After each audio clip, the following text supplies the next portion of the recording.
Damos comienzo a un nuevo comentario bíblico expositivo. Servidores de Dios. Quien te habla es Manuel Cornejo. En esta ocasión estaré compartiendo la segunda epístola de Pedro, capítulo 3 y versículo 1, donde dice: Amados, esta es la segunda carta que os escribo, y en ambas despierto con exhortación vuestro limpio entendimiento. El apóstol alude a la primera epístola, indicando a los lectores que esta es la segunda que les escribe.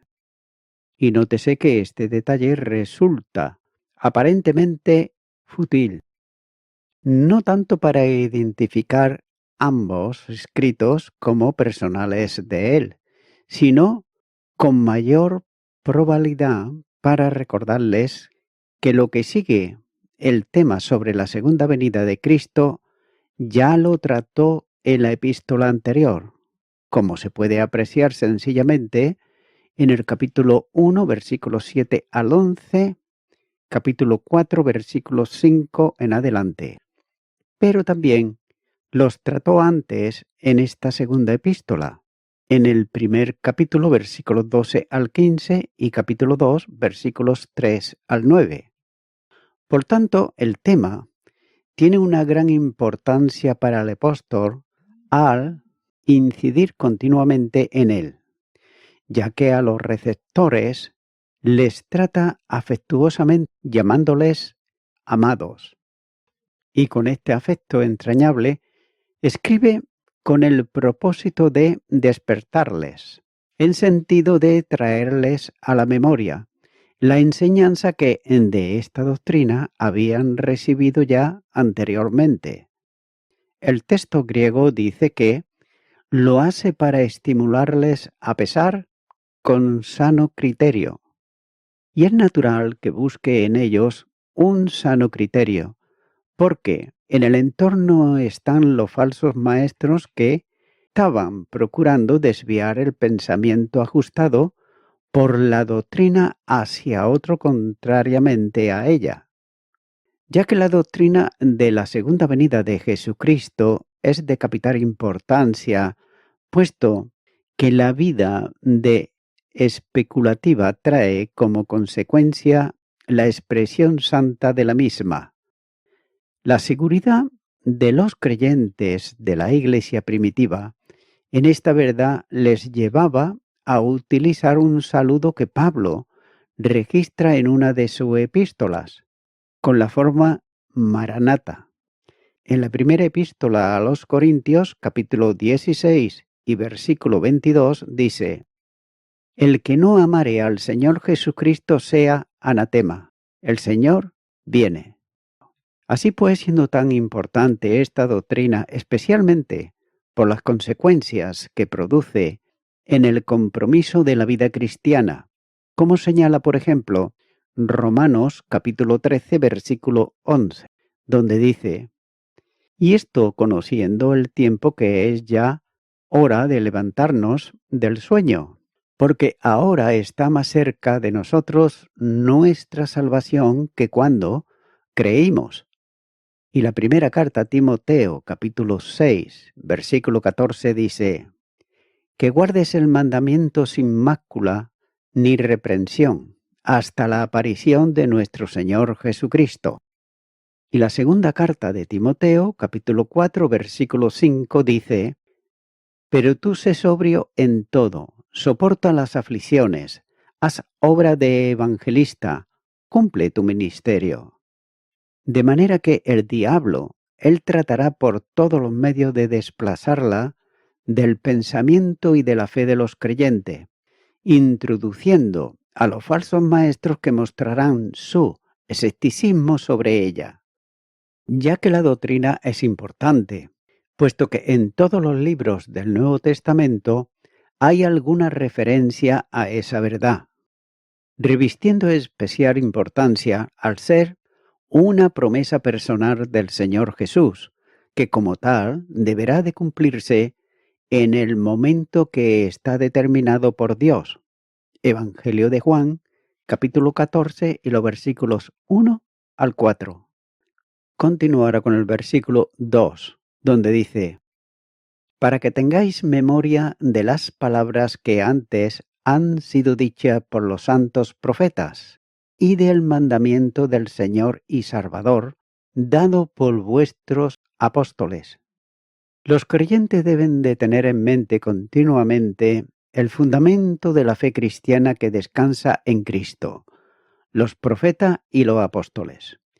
Efesios capítulo 2 y versículo 20 dice: edificado sobre el fundamento de los apóstoles y profetas, siendo la principal piedra de ángulo Jesucristo mismo.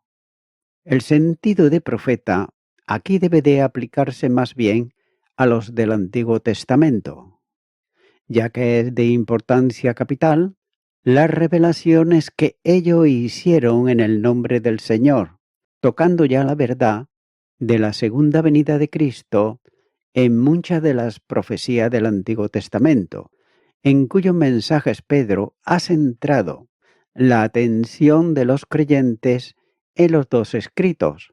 En la primera carta de Pedro, capítulo 1 y los versículos 10 al 12, y en la segunda carta de Pedro, capítulo 1, versículo 19.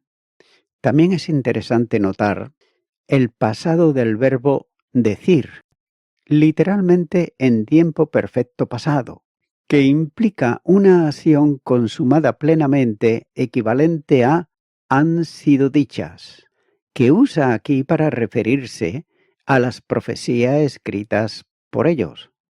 Por otro lado, el calificativo santos dado a estos profetas contrasta con los malvados y falsos que engañan a los creyentes.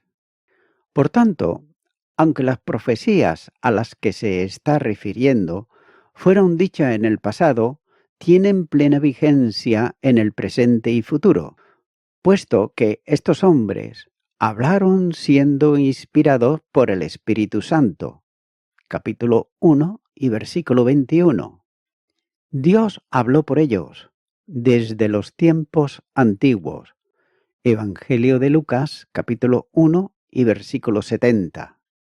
Pedro habló del día de la restauración de todas las cosas, sobre lo que Dios había hablado anteriormente. Hechos de los Apóstoles, capítulo 3 y versículo 21.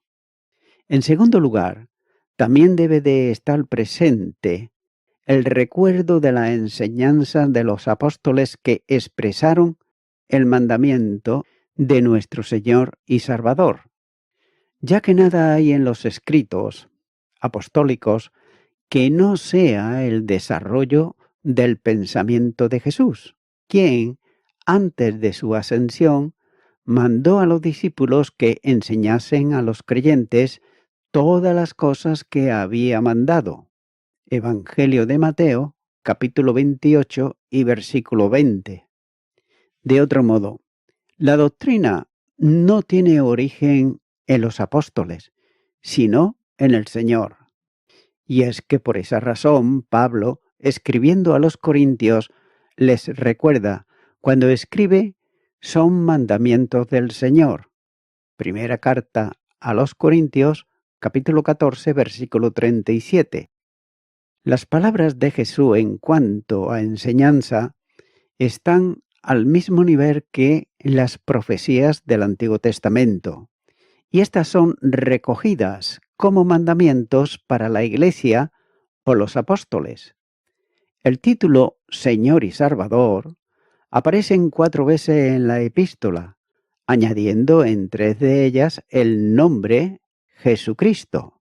Por ejemplo, en el capítulo 1, versículo 11, capítulo 2, versículo 20 y capítulo 3, versículo 18.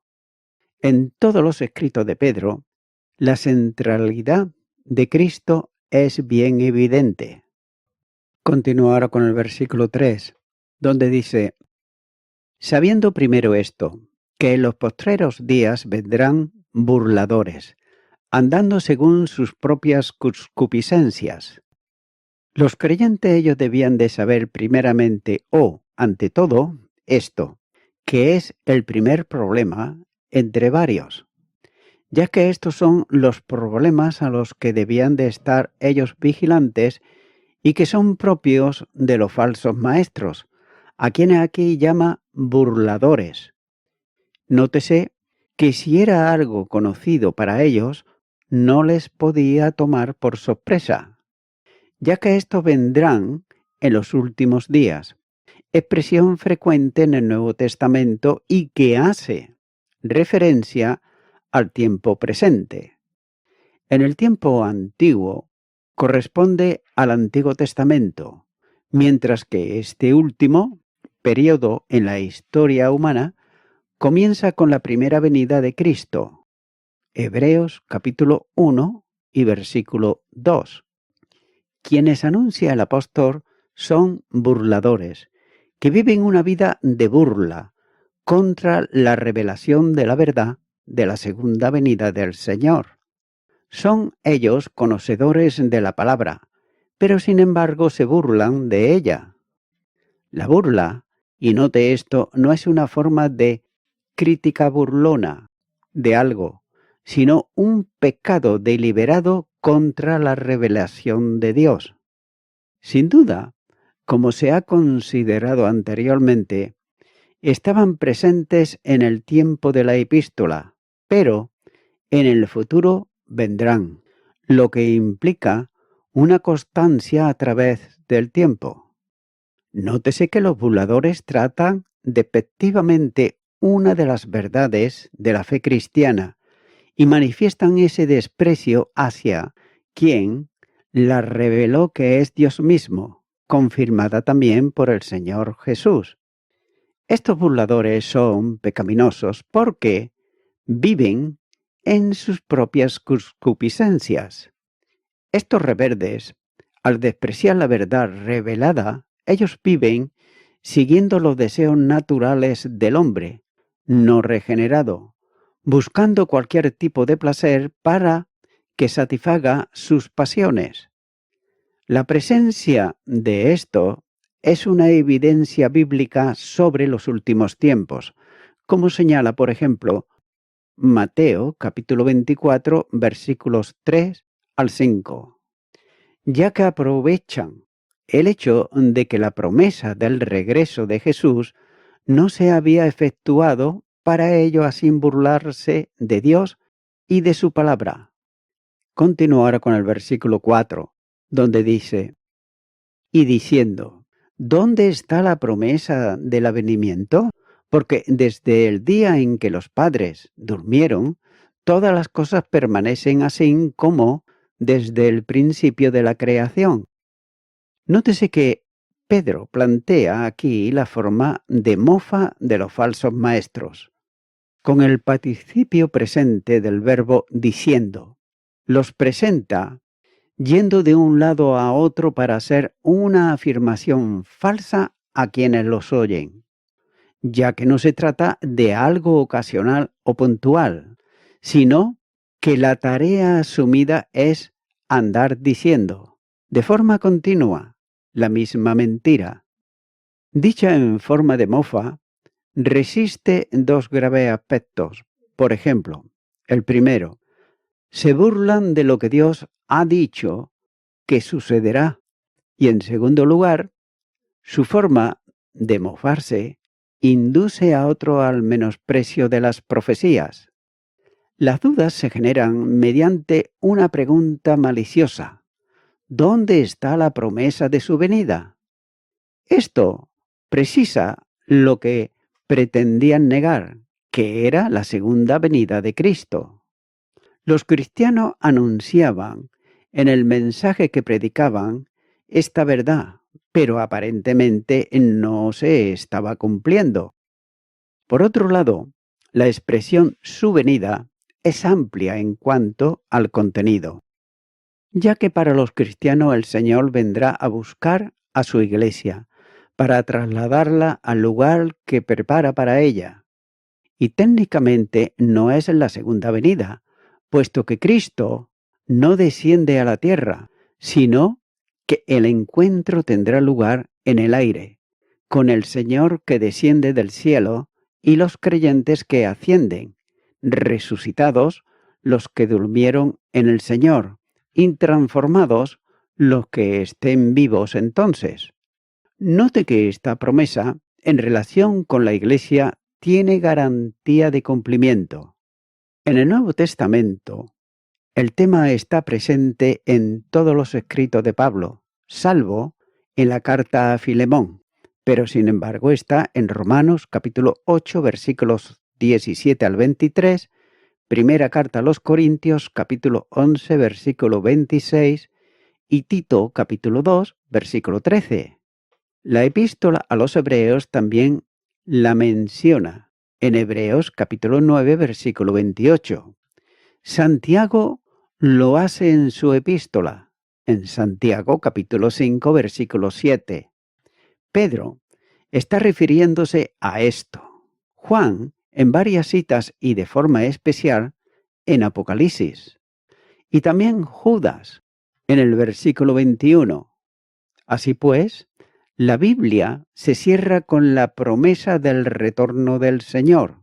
Apocalipsis capítulo 22, versículo 20. Y además Cristo prometió venir a buscar a los suyos. Evangelio de Juan, capítulo 14, versículos 1 al 4. Los ángeles vinieron al encuentro de los que vieron la ascensión, recordándoles que el Señor volvería del mismo modo que lo habían visto ir al cielo. Hechos de los Apóstoles, capítulo 1 y los versículos 8 al 11. La segunda venida de Cristo tendrá lugar cuando el Señor descienda del cielo y ponga sus pies en la tierra, concretamente en el Monte de los Olivos. Zacarías, capítulo 14, versículo 4. Regresando para dar cumplimiento a las profecías. Salmo, capítulo 2, versículo 8. Y además estableciendo el reino de los cielos en la tierra, cumpliendo así el programa de Dios para el mundo. Esta es una verdad bíblica que está tanto en el Antiguo Testamento como en el Nuevo Testamento, y cuyo cumplimiento corresponde al tiempo de Dios. Nadie sabe eso porque es uno de los asuntos que pertenecen a Él solo y que nadie, ni ángeles ni hombres, pueden conocer.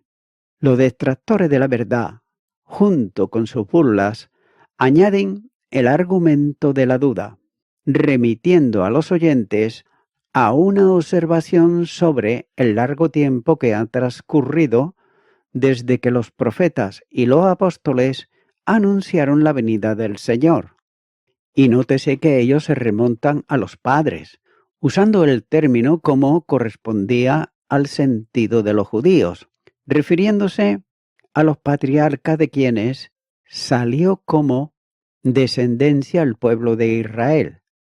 Abraham ya esperaba una ciudad construida por Dios, por lo que su esperanza estaba en el cielo y no en la tierra. Hebreos capítulo 11 y versículo 10 dice: porque esperaba la ciudad que tiene fundamento, cuyo arquitecto y constructor es Dios. Pero avanzando en el tiempo, Dios había prometido a David que de su descendencia uno se sentaría en el trono para siempre.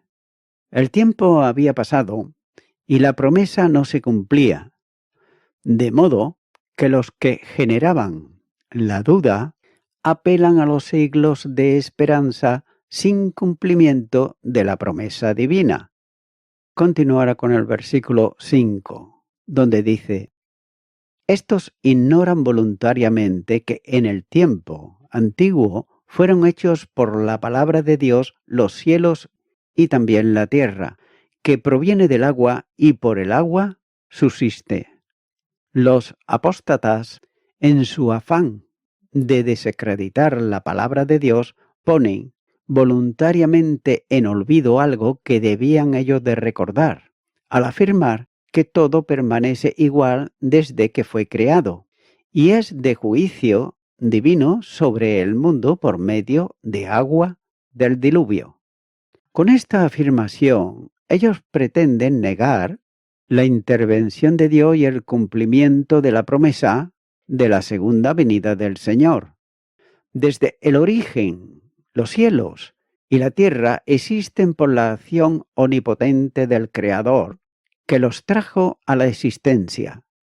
Y Pedro llama aquí la atención tanto a los falsos maestros como también a los lectores al recuerdo del relato de la creación, como está en el libro de Génesis.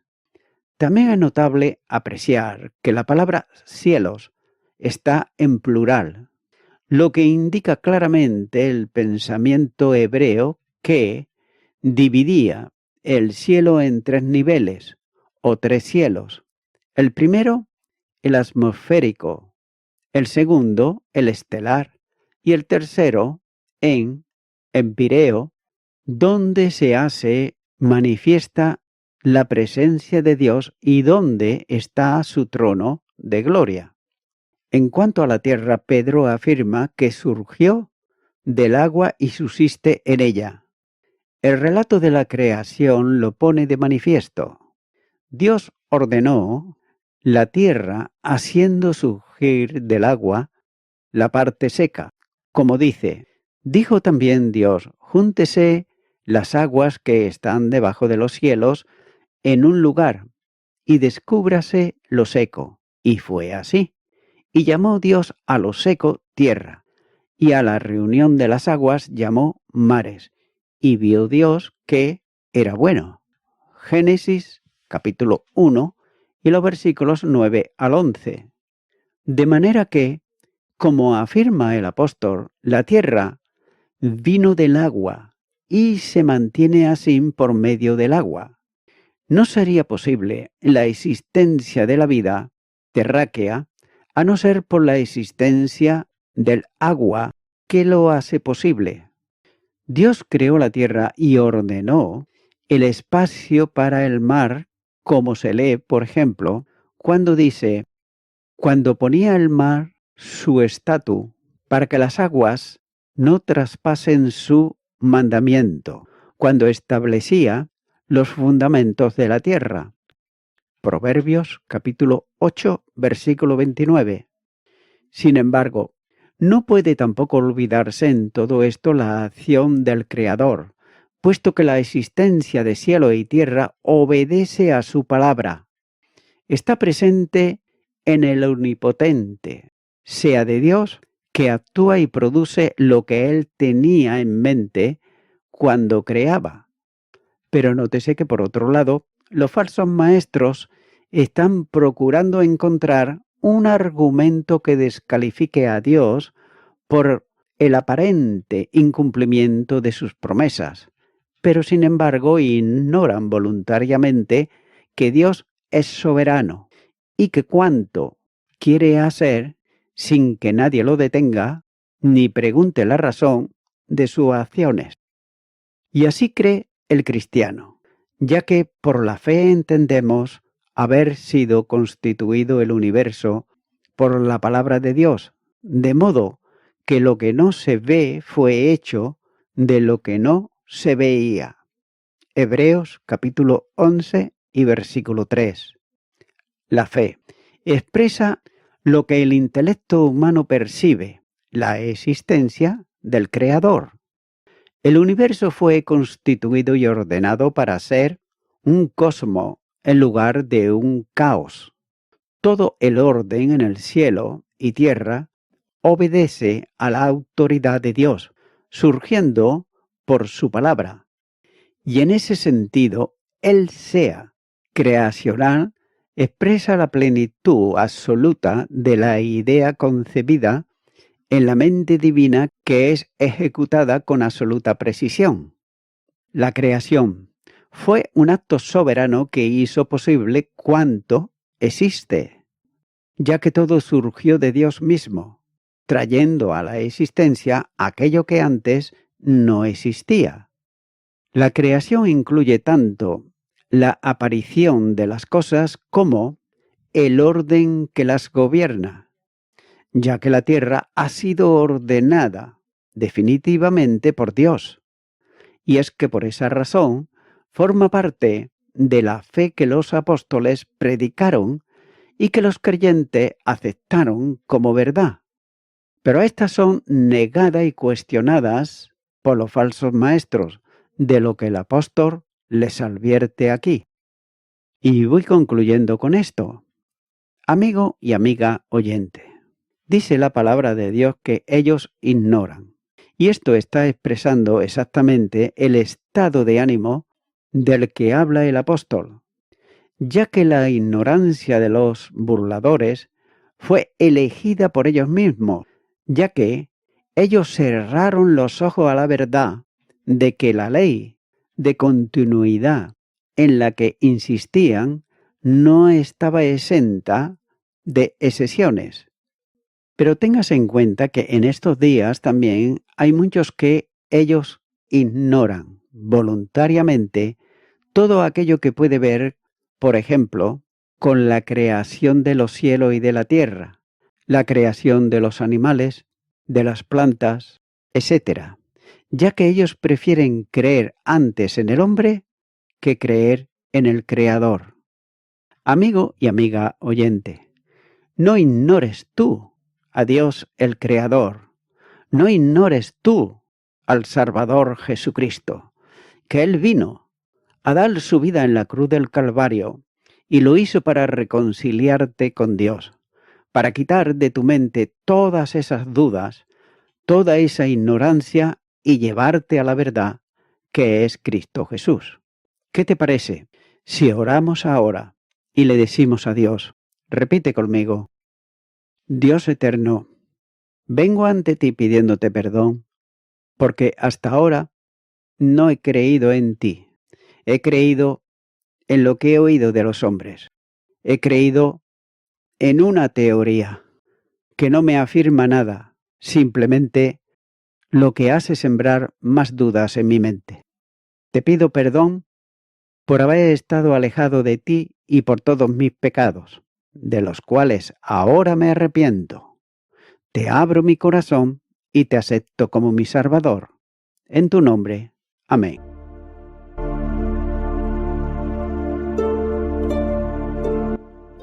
Amigo y amiga oyente, si tú has hecho esta oración de corazón, te recomiendo que comiences a orar a Dios, en primer lugar, en el nombre del Señor Jesucristo.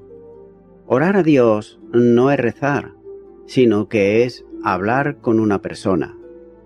También te recomiendo que leas la palabra de Dios y lo hagas a diario. Comienza, por ejemplo, con el Nuevo Testamento. Y también, por último, te recomiendo que para que puedas crecer espiritualmente, te congregues en una iglesia cristiano-evangélica, donde se predique, se enseñe y se practique la sana doctrina y la palabra de Dios. Congrégate ahí y con el tiempo podrás crecer espiritualmente y también servir al Señor Jesucristo. Que Dios te bendiga. Y a toda la audiencia, nuevamente ya me estoy despidiendo de todos ustedes y será hasta el próximo programa. Que Dios os bendiga a todos.